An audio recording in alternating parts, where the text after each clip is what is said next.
Hello dear student, welcome to my channel. চ্যানেলে নতুন হয়ে থাকলে অবশ্যই চ্যানেলটি সাবস্ক্রাইব করবে এবং অন্যদের দেখার সুযোগ পাওয়ার জন্য ভিডিওটি বেশি বেশি শেয়ার করবে। তো আজকের ক্লাসে আমি মাধ্যমিকের WBT টেস্ট পেপারের ফিজিক্যাল সায়েন্সের পেজ নম্বর 166 কোশ্চেন পেপার নিয়ে আলোচনা করব। তো প্রথমত বিভাগ কয়ের MCQ প্রশ্নোত্তরগুলি নিয়ে এক এক করে আলোচনা করতেছি। প্রথমত বলছে 4টি বিকল্প প্রশ্ন দেওয়া আছে, সেগুলোর মধ্যে সঠিক উত্তরটা নিয়ে করতে হবে। তো প্রথম প্রশ্ন বলছে বায়োগ্যাসের মূল উপাদান কি? বায়োগ্যাসের মূল উপাদান হচ্ছে মিথেন, CS4। 8.5 গ্রাম অ্যামোনিয়াতে হাইড্রোজেনের গ্রাম পরমাণুর সংখ্যা কত? এর উত্তর হচ্ছে 1.5। কী করে হলো তার সলিউশনটা দেখে নাও এক নজরে। অ্যামোনিয়া মানে হচ্ছে NH3 সংকেত, তো এখানে হাইড্রোজেন আছে 3টি পরমাণু, তাহলে এটার আণবিক ভর কত? N14, 1 × 3 অর্থাৎ 17 গ্রাম। তাহলে 17 গ্রাম অ্যামোনিয়াতে হাইড্রোজেন পরমাণুর সংখ্যা আছে কয়টি? 3টি। 1 গ্রামে কত? 3/17। কোশ্চেনে দেওয়া আছে 8.5 গ্রামে কত? তাহলে 3/17 ইন্টু 8.5, এটাতে কাটলে 2 দিয়ে 3কে ভাগ করলে 1.5 হয়। বোঝা গেল বিষয়টা? তো নেক্সট 3 নম্বর প্রশ্ন বলছে 2H2 হাইড্রোজেন প্লাস অক্সিজেন দিয়ে জল উৎপন্ন হলো। সমীকরণ অনুযায়ী 10 মোল হাইড্রোজেন প্রলে STPতে কত আয়তন অক্সিজেন লাগবে? 4টে অপশান তো আছে। এর সঠিক উত্তর হচ্ছে 112 লিটার। কী করে আসলো ক্যালকুলেশনটা এক নজরে দেখে নাও। 10 মোল হাইড্রোজেন, তাহলে এখানে কত মোল হাইড্রোজেন আছে? 2 মোল। তাহলে 2 মোল হাইড্রোজেনে অক্সিজেন আয়তন কত?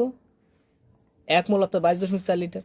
তাহলে 2 মোল আমরা লিখতে পারি 2 মোল H2তে O2 লাগে কত? 22.4 লিটার। এটা STPর যে কোনো গ্যাসের আয়তন। তাহলে 1 মোলে কত? 22.4 লিটার বাই 2, তাহলে 10 মোলে কত?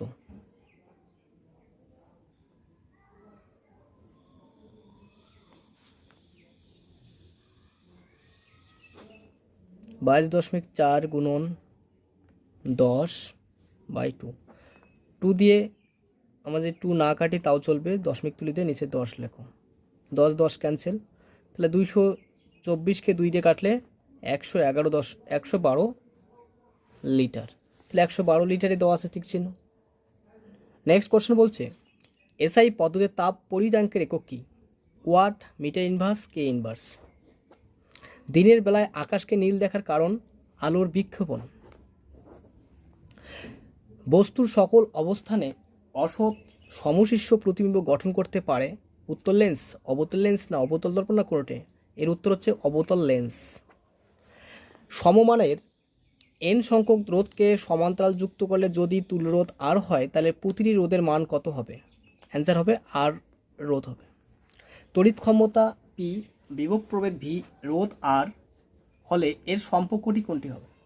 মেইন সম্পর্কটা হচ্ছে আমরা কি জানি, P = V²/R।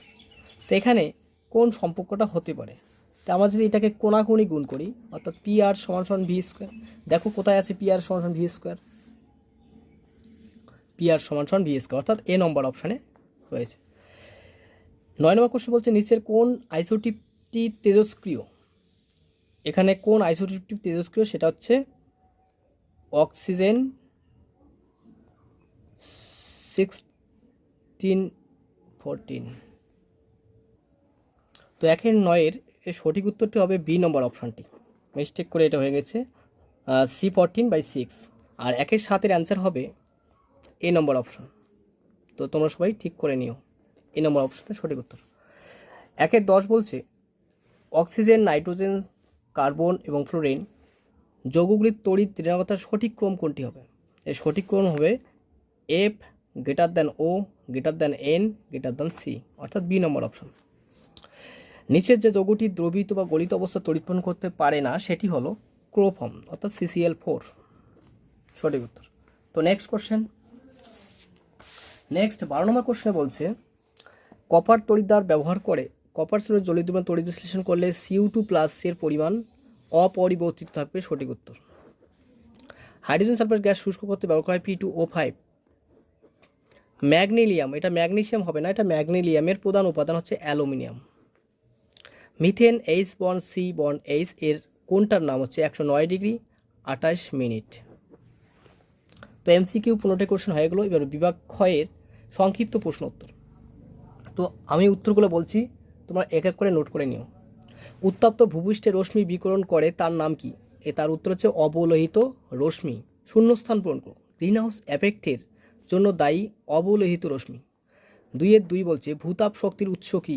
ভূতাপ শক্তির উৎস হচ্ছে ভূগর্ভ থেকে নিঃসৃত ম্যাগমা। আবার বলছি, ভূগর্ভ থেকে নিঃসৃত ম্যাগমা। নিচের বিবৃতি সত্য না মিথ্যা লেখো।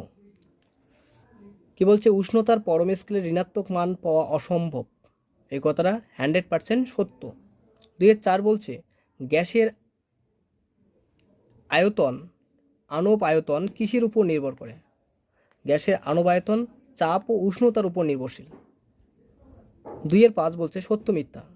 কোনো তরলের প্রকৃত প্রসারণ তলটি যে পাত্রে রাখা হয় তার প্রসারণ উপর নির্ভর করে না, সত্য।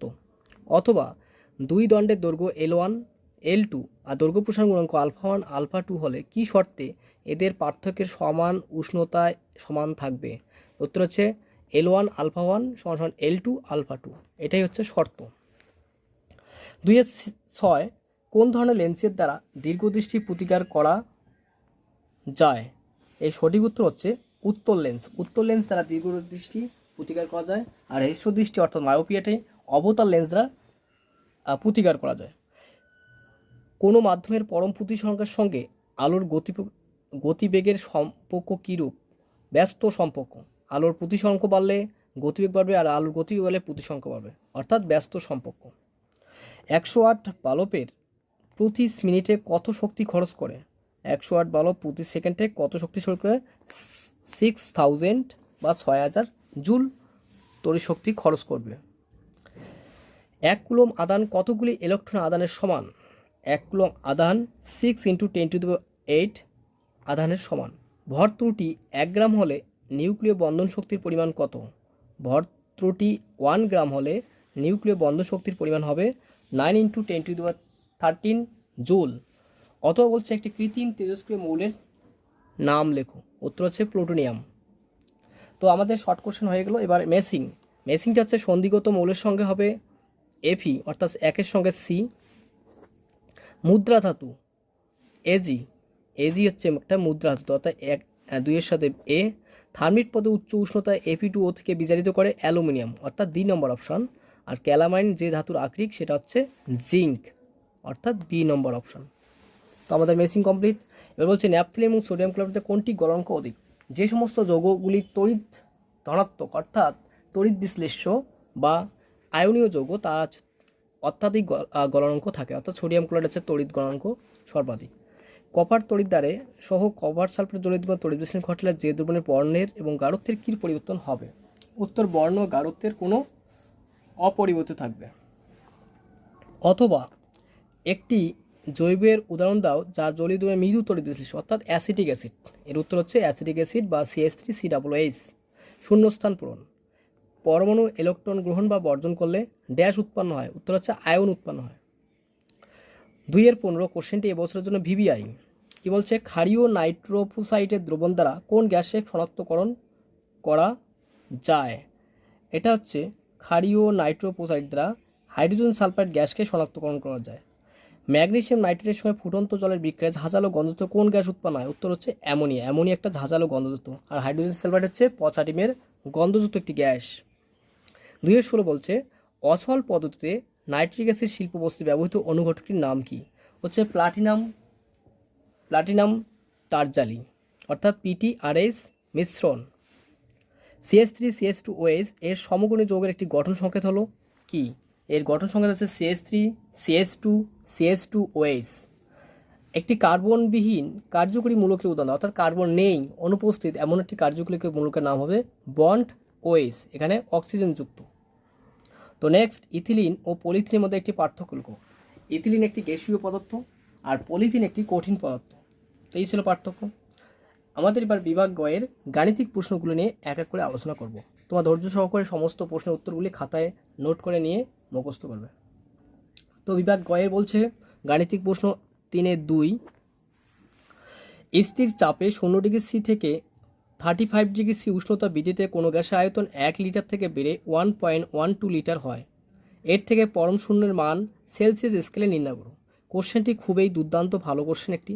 এই কোশ্চেনটিতে বলছে স্থির চাপে, শুরুতেই একটা কথা বলা আছে, টেক নাম্বার কথা বলছে স্থির চাপ।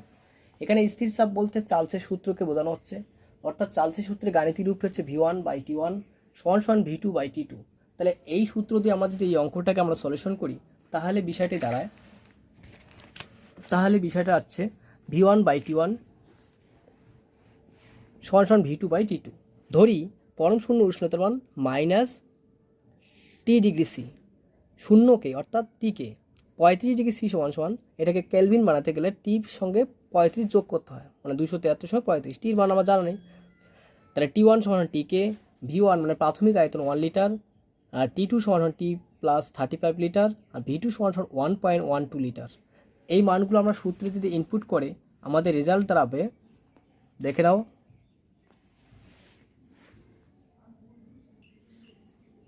এই মানগুলো বসানোর পর এখান থেকে 1.128 থেকে 1 বাদ দিলে তাহলে 0.128 = 35। তাহলে T = এই মানটা এখানে গিয়ে ভাগ হবে, দশমিক তুলে দিয়ে উপরে যাচ্ছে 1000, এখান থেকে গুণ করে 35,000/128।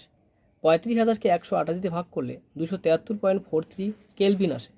এবার কেলভিনটাকে সেলসিয়াস অর্থাৎ T°C = -সেলসিয়াস। এটাই ছিল আমাদের পরম শূন্য উষ্ণতার মান, সঠিক উত্তর। তো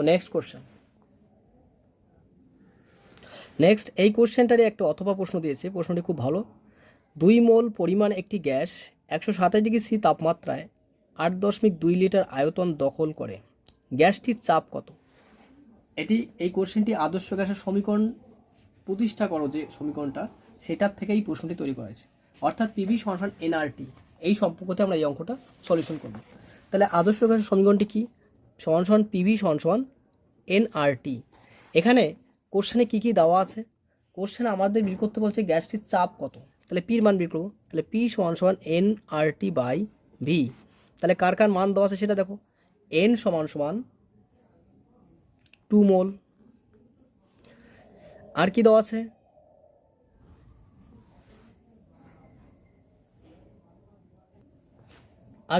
কোশ্চেনে আর দেওয়া আছে তাপমাত্রা দেওয়া আছে। তাহলে T = 127°C, এটাকে কেলভিন মান করতে হবে, 273 + 127। তাহলে তাহলে যোগ করলে কত হচ্ছে? 3 আর 7 যোগ করলে 4, 9, 390K। আর কি দেওয়া আছে? ভি কত দেওয়া আছে? 8.2 লিটার। আর এর মান আমরা জানি, প্রত্যেকেই জানি, এটা কি 0.082। তাহলে এই মানগুলো আমরা সূত্রে বসে অ্যান্সার বার করব। তো মানগুলো আরেকবার চেক আপ করে নেই। 273 সঙ্গে এটা যোগ করেছে 10, 10 0 হাতে 1, 1 3, 3 10, এখানে 10 হবে, 10 0 হাতে 1, 400K হবে। তো এই মানগুলো এখানে বসে দাও। তাহলে P = n এর জায়গায় বসবে 2 ইন্টু আর এর পয়েন্ট জায়গায় বসবে 0.082 ইন্টু 400/8.2। এখান থেকে আমরা কি করব? কাটাকাটি করব, দশমিক তুলে দাও, দশমিক তুলে দিয়ে নিচে 1000 দাও, আর উপরে এই দশমিক তুলে দিয়ে 10 দাও। এই 82 কাটা, 0 0 কাটা, এই 0 0 0 ক্যান্সেল। তাহলে R = থাকতেছে আমাদের 8। তাহলে গ্যাসের চাপ হবে 8 atm।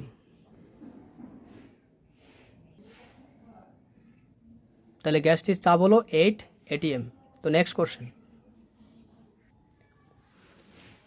নেক্সট 1 নম্বর কোশ্চেন হচ্ছে বয়লের সূত্র, চার্লসের সূত্র, অ্যাভোগাড্রোর সূত্রে একটি ভিত্তি করে আদর্শ সমীকরণটি প্রতিষ্ঠা করো। কোশ্চেনটি একটি এবছরের জন্য 2024 সালের জন্য একদম 100% বলাই চলে। এটি একটি থিওরি, এই থিওরিটি খুবই ইম্পর্টেন্ট। তো আমি থিওরিটির প্রমাণটা একটু শেখাচ্ছি বিষয়টা।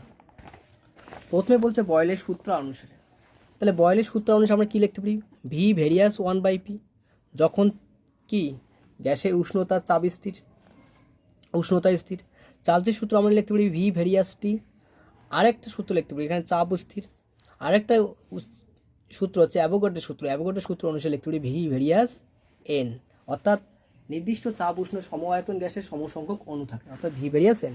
তিনটের ক্ষেত্রে আমরা যদি যৌগিক ভেদ উপপাদ্য প্রয়োগ করি তাহলে ভি ভেরিয়াস করতে পারি এন টি উপরে থাকবে বাই পি, যখন চাপ উষ্ণতা স্থির বা একই অপরিবর্তনশীল। এখান থেকে ভেরিয়াস চিহ্নটাকে তুলে দেবো ভেরিয়েশন, অর্থাৎ ভি সমান সমান ধ্রুবক একটা নেব আর এন টি বাই পি। এটাকে যদি আমরা গুণ করি তাহলে পিবি সমান সমান এন আর টি। এটা হচ্ছে এন মোল গ্যাসের সমীকরণ। আর যদি এন ইকুয়াল টু 1 বলে, 1 মোল গ্যাসের ক্ষেত্রে সমীকরণটি কী হবে, তখন হবে পিবি সমান সমান আর টি। তো এই ছিল ওই থিওরিটির প্রমাণ, তোমরা সবাই ভালো করে পড়বে প্রশ্নটি। তো নেক্সট কোশ্চেন, নেক্সট হচ্ছে বিভাগ গয়ের ঘর 2 নম্বর কোশ্চেন 4-2। নিচে সমীকরণ অনুযায়ী 5 মোল এফি থেকে অর্থাৎ লোহা থেকে কত গ্রাম Fe3O4 কত গ্রাম হাইড্রোজেন উৎপন্ন করবে। সমীকরণটা কোশ্চেনে দেওয়াই আছে, ভির আণবিক ভর অক্সিজেন এগুলো দেওয়া আছে।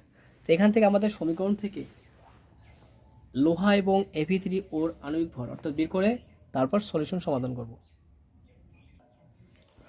তো কোশ্চেনের সমীকরণটা দেওয়া ছিল, এখান থেকে আমরা এফির মানটা বের করলাম। এফির মান দেওয়া আছে 56, তার সঙ্গে 3 মোল, তার 3 দিয়ে গুণ 168 গ্রাম।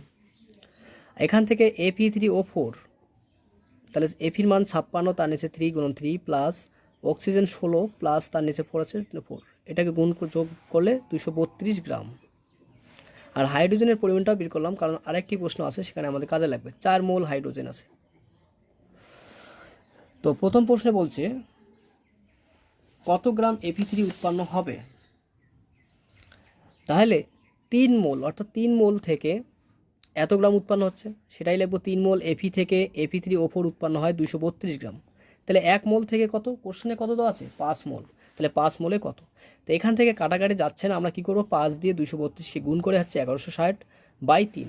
এবার 3 দিয়ে ভাগ করলে দেখবে 386.67 প্রায় গ্রাম, এত গ্রাম উৎপন্ন। 5 মোল এফি থেকে 386.67 Fe3O4 উৎপন্ন হবে। এটা ছিল প্রথম প্রশ্নটির উত্তর। এবার বলছে কত মোল হাইড্রোজেন উৎপন্ন হবে, তাহলে 3 মোল লোহা থেকে 4 মোল হাইড্রোজেন উৎপন্ন হয়, তাহলে 1 মোলে কত, 5 মোলে কত, সেই হিসাবটা আমাদের করলেই হয়ে যাচ্ছে। তাহলে সেটাই করছি, কি দেওয়া আছে, 3 মোল এপি থেকে হাইড্রোজেন উৎপন্ন হয় 4 মোল, 1 মোলে কত, 5 মোলে কত। তাহলে 4 দিয়ে 5কে গুণ করলে 20, 20কে আমাদের 3 দিয়ে ভাগ করলে 6.67 মোল। এই ছিল সঠিক উত্তর। তো নেক্সট কোশ্চেন 4 প্রশ্নে বলছে একটি উত্তল লেন্স থেকে 20 সেমি দূরে একটি বস্তু রাখা হলে বস্তুটি অসৎ প্রতিবিম্বটির 3 গুণ বিবর্তন হয়, লেন্স থেকে প্রতিবিম্ব দূরত্ব কত। এই কোশ্চেনটি ভিভিআই আলো থেকে এই কোশ্চেনটি সলিউশন এক নজরে দেখে নাও। বস্তুর দূরত্বকে যদি আমরা ইউ ধরি, তাহলে ইউ সমান 20 সেমি। বিবর্তন অর্থাৎ এম এর মান দেওয়া আছে 3, তাহলে প্রতিবিম্ব দূরত্বকে আমরা যদি ভি ধরি, তাহলে সূত্র হচ্ছে আমাদের m equal u by v. তো এখান থেকে আমরা ভির মান বের করব, তাহলে মানটা বসার পর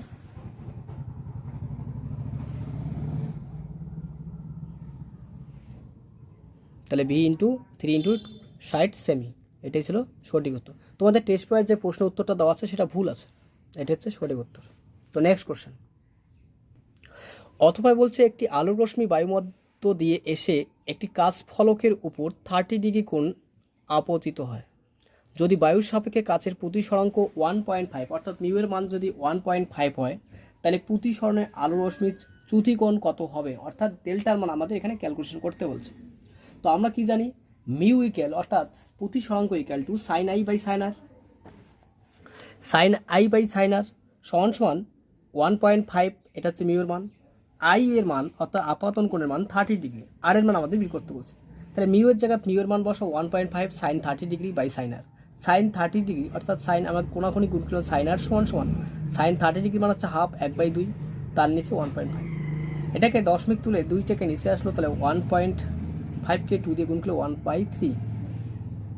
তাহলে এটাকে লিখতে হবে সাইন আর সমান সমান 1/3। এটাকে যদি ইনভার্স করা হয় তাহলে আর ইকুয়াল টু সাইন ইনভার্স 1/3, অর্থাৎ সাইন ইনভার্স 1/3 মানে হচ্ছে 19.47 প্রায়।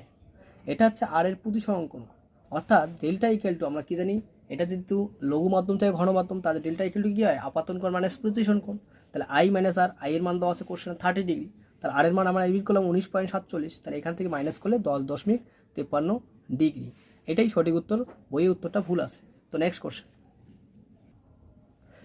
4-6 প্রশ্নে বলছে একটি অজানা রোধকে 6 ভোল্ট তড়িৎ কোষের সঙ্গে যুক্ত করলে 18 অ্যাম্পিয়ার প্রবাহমাত্রা পাওয়া যায়। উক্ত রোধটিকে 12 ভোল্ট তড়িৎ কোষের সঙ্গে যুক্ত করলে প্রবাহমাত্রা কত হবে? কোশ্চেনটি 2 স্টেপে করতে হবে। প্রথম ক্ষেত্রে আমরা কি করতে পারি, প্রথম ক্ষেত্রে অজানা রোধটির মান ধরে নিলাম, জানি না, তা অজানা রোধটির মান ধরলাম আর। ভি বিভব প্রভেদ দেওয়া আছে 6 ভোল্ট, প্রবাহমাত্রা দেওয়া আছে 18 অ্যাম্পিয়ার। তাহলে আমরা ওহমের সূত্র অনুসারে কী লিখতে পারি, ভি সমান সমান আইআর। তাহলে ভির জায়গা হচ্ছে ভোল্ট 6, প্রবাহমাত্রা 18 আর, তাহলে আর এর মান এখান থেকে বের করলে পেলাম 1/3, অর্থাৎ আর ইকুয়াল টু 1/3 ওহম। তাহলে প্রবাহমাত্রা পেয়ে গেলাম, অজানা রোধটির প্রবাহমাত্রা পেলাম 1/3 ওহম। এবার কোশ্চেনে বলছে এই অজানা রোধটা পাওয়ার পর আমরা আবার অ্যাপ্লাই করবো সেকেন্ড স্টেপ বিভব প্রভেদ দেওয়া আছে কত, 12 ভোল্ট। রোধটা এখনই বের করলাম 1/3, তাহলে প্রবাহমাত্রা কত হবে, আবার ওহমের সূত্র অনুসারে এখানে মানটা বসার পর আই এর মান আসবে 12 × 3 অর্থাৎ 36 অ্যাম্পিয়ার। এটাই আমাদের সঠিক উত্তর। তো নেক্সট কোশ্চেন, নেক্সট 4 দাগের 6 অথবা প্রশ্নটি হলো 60 ভোল্ট 100 ওয়াট একটি বাল্ব যাতে 220 ভোল্ট ডিসি লাইনে পূর্ণভাবে চলতে পারে, সেই জন্য বাল্বটির সঙ্গে শ্রেণী সমবায়ে কত মানের রোধ যোগ করতে হবে। তো সলিউশনটা দেখে নাও। তো আমরা এখান থেকে আর এর মানটা আগে বের করে নেব, আর সূত্র হচ্ছে আর সমান v²/p। তো এখানে ভির মান দেওয়া ছিল 60/100, এটাকে কাটাকাটি করে 36 ওহম। নেক্সট এখান থেকে আমরা ওহমের সূত্র অ্যাপ্লাই করে আই এর মান বের করবো, ভি সমান আইআর, তাহলে v/r, তাহলে ভির মান হচ্ছে 60, আর এর মান এখনই 36, 5/3 অ্যাম্পিয়ার। ধরি শ্রেণী সমবায়ে আর রোধ যুক্ত করলে 220 ভোল্ট লাইনে ব্যবহার করা যাবে। আমরা সেক্ষেত্রে সূত্র হচ্ছে আই সমান সমান v/r + r।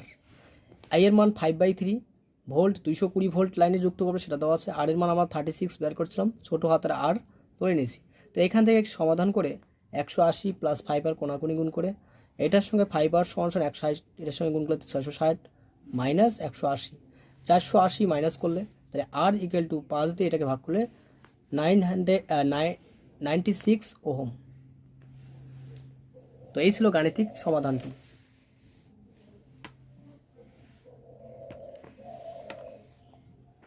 নেক্সট কোশ্চেন এবং আজকে আমাদের সর্বশেষ প্রশ্ন। তো একটি প্রশ্ন উত্তর নিয়ে আলোচনা করি, সেটা হচ্ছে 4-10। কোশ্চেনটি এবছর এই টাইপটি প্রশ্নটি পরীক্ষায় আসার মতো একটা প্রশ্ন হতে পারে। বলছে তড়িৎ লেপন কি? তড়িৎ লেপন জিনিসটা হচ্ছে অতি সক্রিয় ধাতুর উপর কম সক্রিয় ধাতুর তড়িৎ লেপন, অর্থাৎ তড়িৎ বিশ্লেষণ পদ্ধতির সাহায্যে যে লেপন করা হয় সেই প্রক্রিয়াটিকে বলা হয় তড়িৎ লেপন। এবার লোহার চামচের উপর নিকেলের তড়িৎ লেপন করতে হলে অ্যানোড ও ক্যাথোড রূপে কী ব্যবহার করব? যে বস্তুর উপর প্রলেপ দেবো সেটা হচ্ছে ক্যাথোড, অর্থাৎ লোহার চামচটা হচ্ছে ক্যাথোড, আর যে জিনিসটার প্রলেপ দেবো অর্থাৎ নিকেল, তার সামনে শুধু বিশুদ্ধ কথা লিখবো। তাহলে নিকেল হচ্ছে বিশুদ্ধ নিকেল হচ্ছে অ্যানোড, ক্যাথোড হচ্ছে লোহার চামচ, বাস। তো এই ছিল আমাদের আজকের ক্লাস। আশা করি ক্লাসটি ভালো লেগেছে। ক্লাসটি ভালো লেগে থাকলে অবশ্যই লাইক করবে এবং অন্যদের দেখার সুযোগ করার জন্য ভিডিওটি বেশি শেয়ার করবে, এবং চ্যানেলে নতুন হয়ে থাকলে অবশ্যই চ্যানেলটি সাবস্ক্রাইব করবে। দেখতে থাকো এবং পরবর্তী ভিডিওর জন্য অপেক্ষা করো। Thank you.